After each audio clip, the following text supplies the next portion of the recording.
seem vague and abstract to you? Certainly. It's prudent for a person to have at least an elementary understanding of history and society. Imagine the chaos we'd be in otherwise. You feel like you should get this one? Definitely. It's important somehow. There's something personal inside.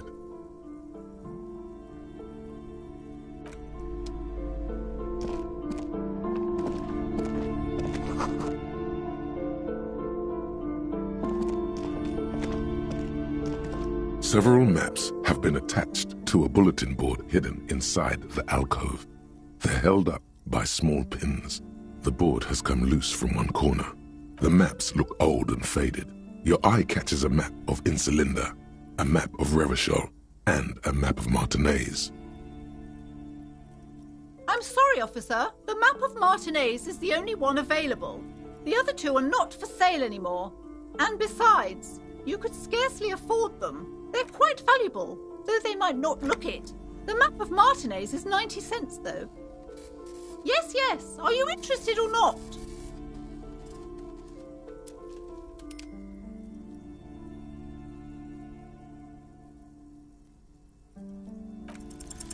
Slowly, you move your hand toward the map attached to the board. Before you even reach the map, you're interrupted. Perhaps not. It's against RCM policy to defraud small business owners.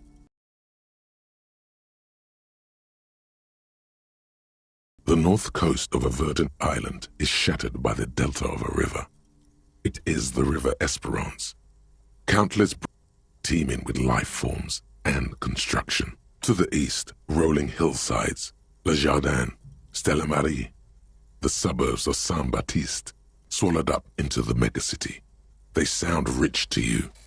This is Revachol East. Hudon. It's somewhere to live. Not bad. Then there's Jamrock. It's bad. People shouldn't live there, but they do.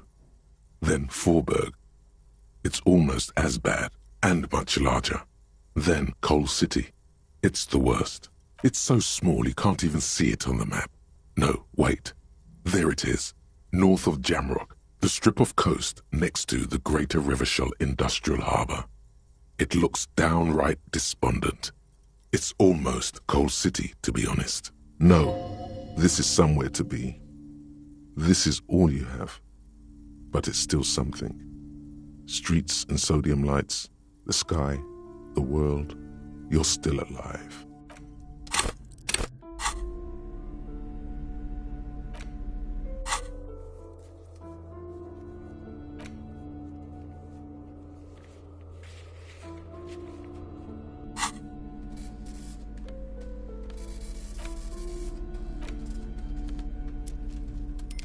The worn map features the patchwork grid of the streets of Martinaise, with directions to appropriately touristy locations. Year 48 resides on the upper right corner. Your finger moves through the various streets, across Rue de Saint-Ghislain and Rue Saint-Sipar, over Saint-Brun and Martinaise North, finally coming to a halt on the spot where you are currently standing, although the map gives no such indication itself. For a more detailed view of the map, go to your journal and select the Map tab.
This bookstore is not strictly about crime, romance, and biographies of famous people. There's also a wide range of paranatural literature. Amidst the various books, you find one written by someone named Matthias W. Dundas. It's about wholeness, unity, balance. These three things are very important to the working class mind. The point of the book, and many others on this shelf, is to give people medicinal advice in situations where they don't have access to paid health services. It serves platitudes, while also telling everyone that traditional medicine, the kind people don't have access to and which costs more than this book, is garbage and would only give you cancer anyway, without even curing your cold or anything. Wholeness, unity, balance, on the other hand, can basically take care of anything. Though it is important to note, when it's up to your mind to heal yourself, then it's because of your mind that you're ill in the first place. The book features chapters on topics such as how to find magnesium. It even lists plants you can harvest magnesium from. How to continue drinking if you're an alcoholic who has destroyed his liver.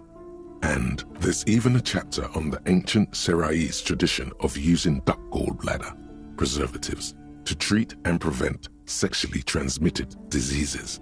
Pre and post factum apply. Nothing worth buying. This is just mundane garbage. What's even paranatural about this? The throbbing in your head increases with every passing moment you gaze at this shelf. Suddenly, as if out of nowhere, a small green book becomes apparent. The title of it reads, Medicinal Purposes of the Pearl. The book contains very little explanation on the matter.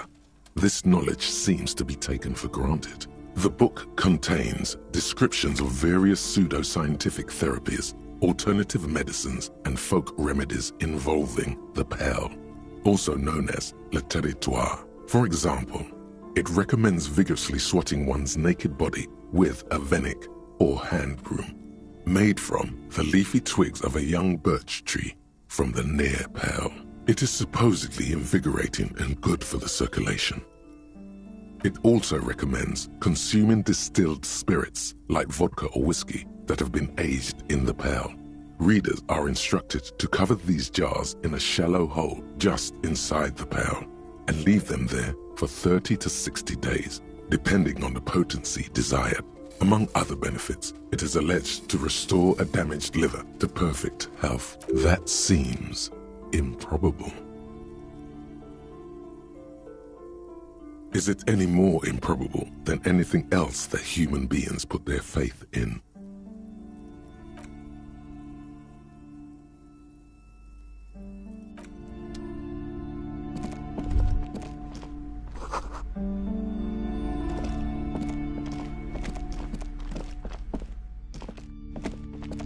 You see a set of tattered curtains blocking the way to another room.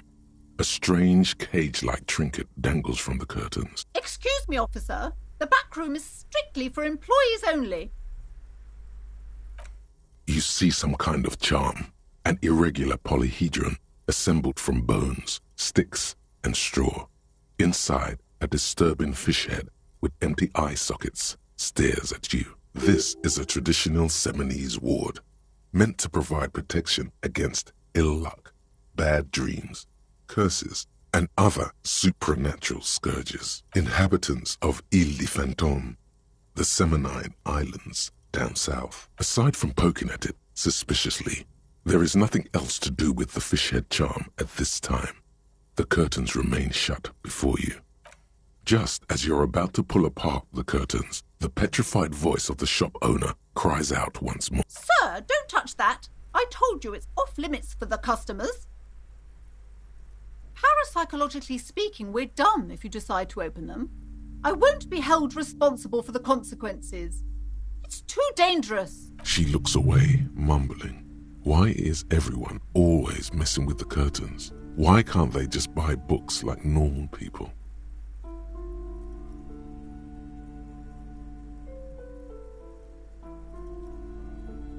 No! Please just talk to me, officer. Come here and let's talk this through before you decide to do anything extreme. Talking is always good. Go see what she has to say. There is something mysterious about the curtains. Be careful. The curtains, tattered with age and covered in dust, hang before you, as if taunting you. Nothing. Now please go back to browsing the books. Don't you feel compelled to look at the books? The books are all you care about. She speaks almost as if she's trying to put a spell on you, urging you to buy more books. Oddly enough, the more she tries to draw you away from the curtains, the more alluring they become. You see a dimly lit room full of dusty furniture and trash. A doorway stands in the back, covered in dozens of scary little Seminese wards, your shadow looming over it like an omen. I warned you. You're unleashing forces beyond your understanding.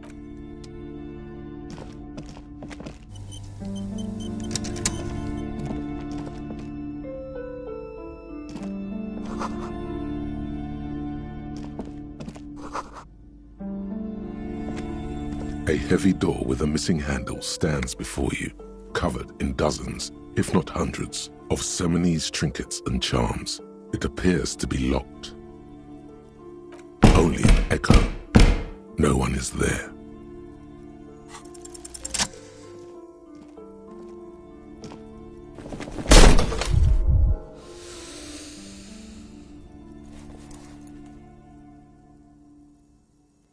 You smash into the wood and see a small crack appear on the doorframe.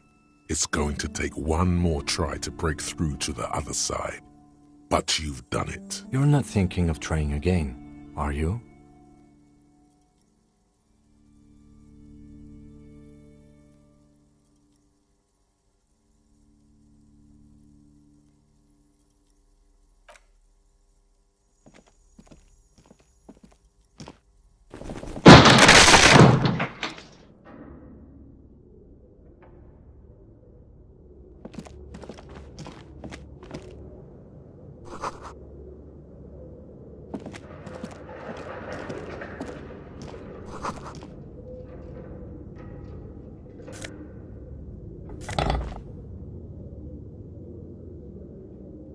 What is this place?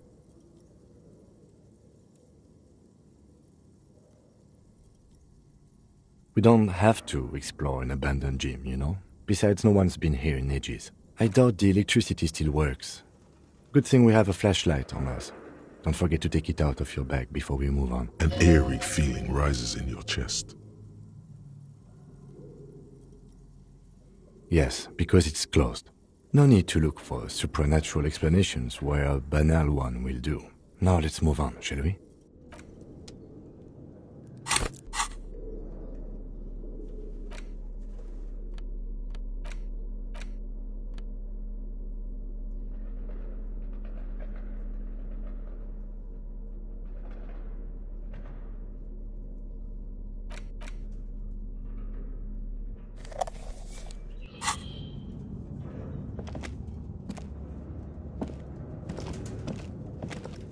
A barbell lies on the floor.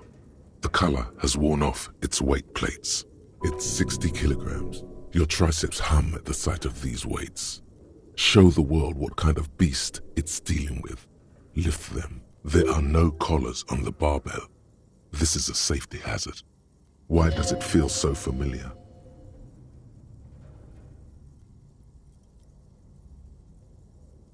You're right. The weight may fall off. Better not touch it then. It would be a violation of EPIS safety regulations if the gym was still operating, but it isn't. No one's supposed to come here anymore. No, it's not that. It's the stale smell of rubber, the squeaky sound of sneakers, your bruised knee against the mat, and a whistle. Then the feeling is gone. It's just a memory.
This appears to be some kind of machine with a cube-shaped heart and a wired framework.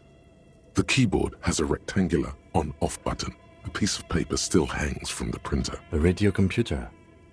Just sitting here without anyone inside. This is the Ream Civic radio computer, model RC5120, equipped with a Feld mainframe and a Ream-compatible printer. The machine lights up like some prehistoric animal stirring from its slumber, revealing fluorescent play and print keys on the keyboard. The hatch on the machine's central compartment is wide open. It's empty like a beehive without its brood. Some cables have been left dangling, disconnected. The filament you have would fit perfectly inside the compartment. Like a smooth draw, the filament slides into place. On the keyboard, the play key starts blinking. A bar of fabric right above the keyboard starts producing a soft hum. The sound of static seeps through the machine's planar magnetic driver. The static gets louder, slowly filling up the abandoned horn, until a voice speaks out, crackling and old, cutting into the air. Good afternoon. Fortress accident en rue de Saint-Ghislaine. This is East Insulindian Repeater Station 1. Please repeat. Is this the production schedule?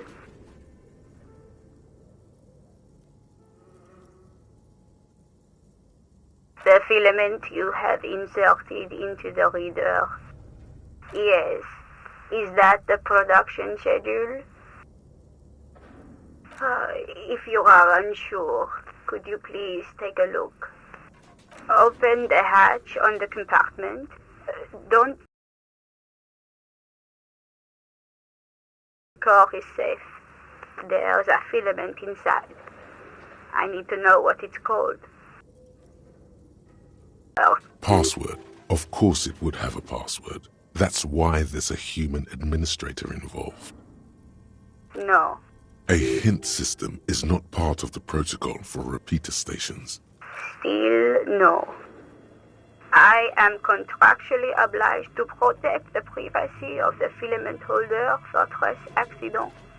Without filing a warrant with Lintel, I cannot give you access to this filament. I'm afraid we are not doing that, unless we want to wait for a month.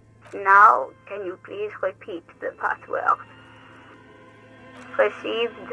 I will register this login attempt. Don't worry. Passwords have a way of turning up sooner or later. Fortress accident. Is there anything else I can do for you today? Yes, I am alive. I am 74 years old and my name is Yvonne. She repeats passwords. Programming people are all paranoid. They are merely cautious. It's my job to protect their filaments as a password repeater at the East Insulindian Station. I work as a repeater at the East Insulindian Repeater Station. It's my job to know where you are, Fortress Accident. As for me, well, I am sitting in my cubicle, surrounded by a wall of radios. Doesn't it get lonely, sitting there all by herself? Lonely? Why would it get lonely? I get to talk to people all day. That's why she does this. Now, please tell me if there's anything else I can do, Fortress Accident. Fortress Accident is the company on whose name the terminal you are currently using has been registered to. One moment. Fortress Accident SCA produces revolutionary interactive call-in radio games. That's what the catalog says. That's not bad. Any other questions? Thank you, and goodbye. Tiles on the cube are still smoldering, casting the framework in a soft glow. Fluorescent play and print keys shine on the keyboard. Nothing happens. The filament slides out of its glowing nest.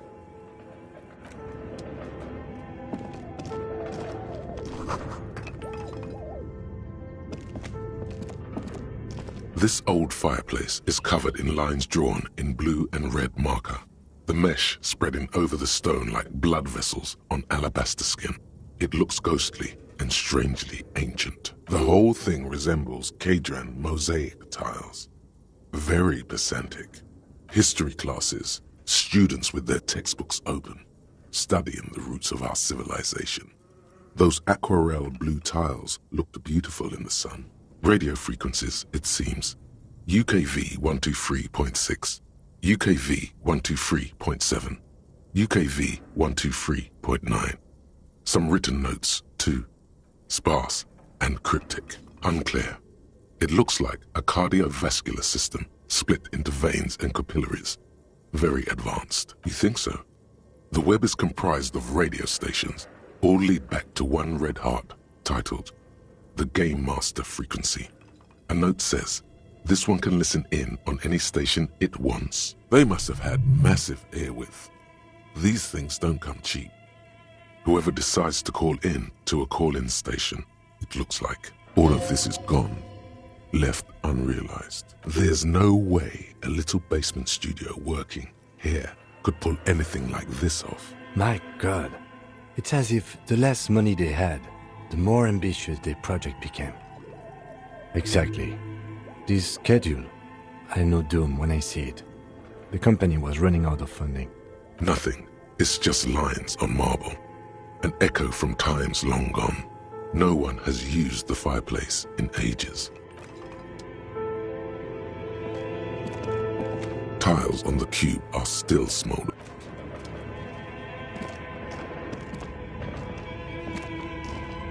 Your flashlight slides over an old green chalkboard covered in scribbles, sketches, and schemes like some ancient cave mural. Some of the writing has faded with age, but you can see of welkins. You make out autumnal candle welkins, casting wax-based magic, translucent welkins, with organs shining under their skin, and even ether welkins, hailing from the vast emptiness of sidereal space. Who are all those creatures?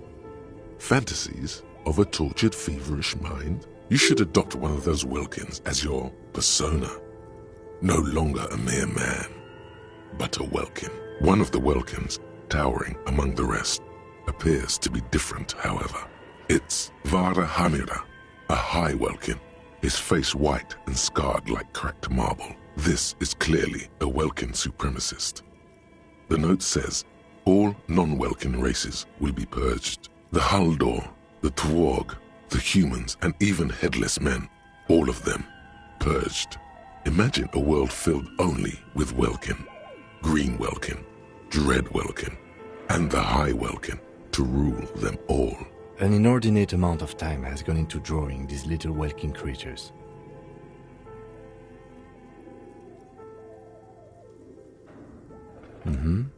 Political commentary. That one has a great beard, too. This looks like concept art for a project. It's not really real. Just look at those details. So much effort. And for what? All gone. The photo collage depicts barren, icy landscapes wrapped in perpetual night. You see permafrost and glacial landforms, dead trees grown in under the snow. Entire oceans have been frozen from shore to shore. There are pictures of settlements on dried-up riverbeds, abandoned in a storm. Animal corpses in the dark, carcasses and bones. You see primitive oil rigs built into glaciers, boreal dvorg, yurts under the snow, great mammoth-like beasts of burden. A pinned postcard reads, "The heat death scenario. A desperate fight for geothermal energy engulfs the world as Wirral becomes untethered from its sun, drifting through the universe." This is a monthly calendar from the year 50. Cryptic words like sprint, daily minimi, and GPI span the marker-drawn grid, the grand scheme of production and money. Minimi stands for a mini-meeting. It's part of a bigger framework for managing work called RUN. Station 41 tried to implement it a few years ago, but failed. As time goes on, the numbers in the boxes grow rarer and rarer. The board becomes an empty snowfield in the final days. Only failure and regret dwell in this region. Looks like they didn't make it. A note in the bottom left corner of the chalkboard says, "See the prod schedule filament for details." The handwriting is only partly legible, but you can still make out 3 slogans: "Call in, tune out," "Wirral untethered," and "Heat death of the universe."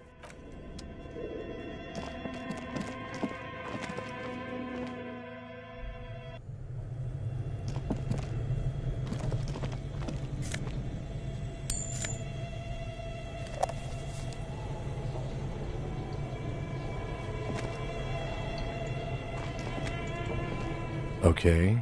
What do you think is going on with that computer, chalkboard, and fireplace? No, that's not it. I think...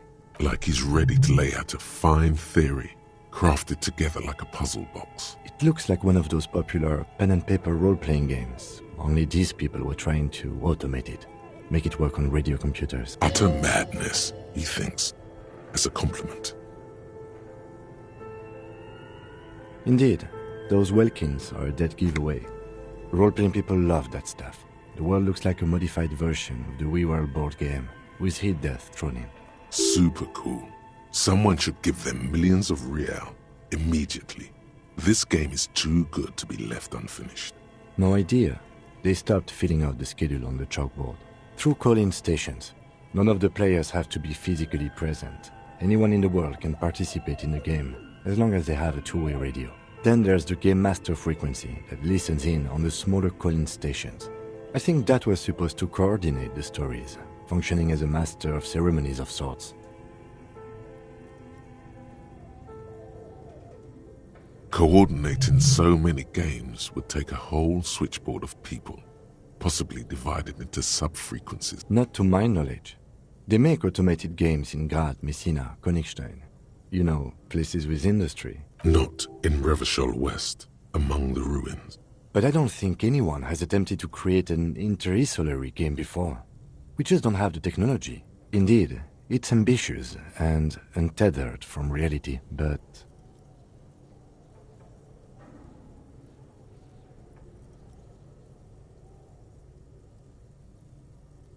It's too late for that, I'm afraid. Okay, let's keep moving.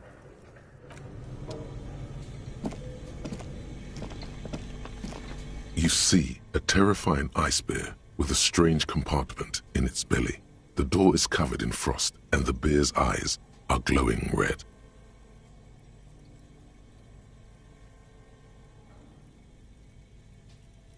The bear looks oddly realistic. Is it taxidermy? The lieutenant doesn't answer. His eyes are glued to the animal. A sharp slice of light shines out from its mysterious belly door. A gust of freezing cold air rushes to greet you. You hear a low grumble as the bear regulates itself. This is the inside of a refrigerator. The lieutenant takes a peek inside. His hand has found the holster of his gun. Of course, just a giant ice bear-shaped fridge. Let's take a look inside. The shelves are empty. All you see are crumpled ice cream wrappers with the brand name, Revachol Ice City. A handwritten note has been attached to the door. The fridge is huge. Good question. It looks like an ice cream fridge. I know. What an unfortunate marketing choice. What is even worse, the bear is still costing them money to this day. The fridge buzzes with energy. The electricity bill on this thing must be catastrophic. You pocket the note and the little fridge magnets keeping it on the door. A friendly cartoon bear smiles back at you from a glossy cellophane wrapper. It looks nothing like the fridge.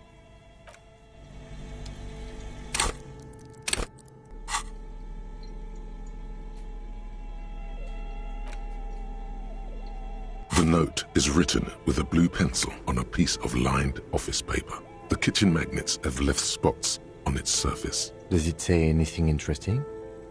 This is tangential at best, but the lieutenant's detective instinct is still active. Someone has scribbled, S. I can't believe the off-site copy is still here. The illiterate ginger kid keeps stealing stuff from the studio, so I had to hide it. somewhere safe. You'll find the filament memory with the offsite copy in the frozen ice cream maker. Please take it home, ASAP. It's important. I'd do it myself if I lived in a civilized place with a freezer. Take care, Suliswaf. I don't know. I assume it's somewhere close to the iceberg fridge. Looks like someone from that radio game company upstairs. I'm a little surprised they just left their property lying here. That's a plausible hypothesis.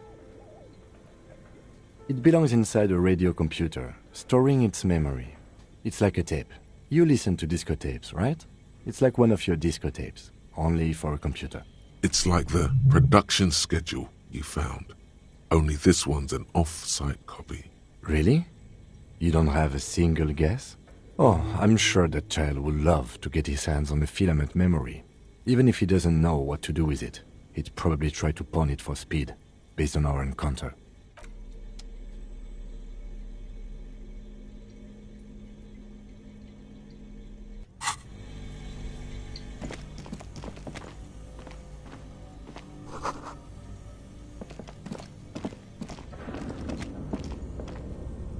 A thick layer of coal dust covers the furnace, coloring it pitch black. Looks like this furnace has a face, and it's a face of agony.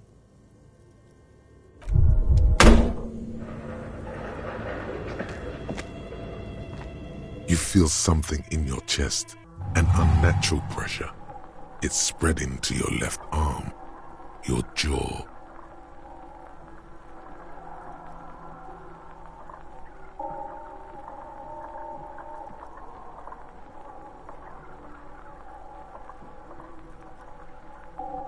Yeah, screaming isn't happening on account of extreme shortness of breath. You're just making it worse. Oh God, it's painful. All you feel is pain and weakness. You have to surrender now. We all do. It gets so dark. You don't even see her face, like you always thought you would. You only see pain and fear. Cop suffers final heart attack. A detective lieutenant of the RCM passed away yesterday. His death, though abrupt, did not come as a surprise to those who knew him. He was the heaviest drinker I'd ever met. Captain Ptolemy Price, the deceased superior officer, commented, "That ain't easy on the ticker." "He loved his liquor, sure," said Detective Chester McLean, friend and colleague. "But I think before he ever had a heart attack, his heart was broken." According to an official statement given by the RCM, the officer was on the brink of solving a murder case.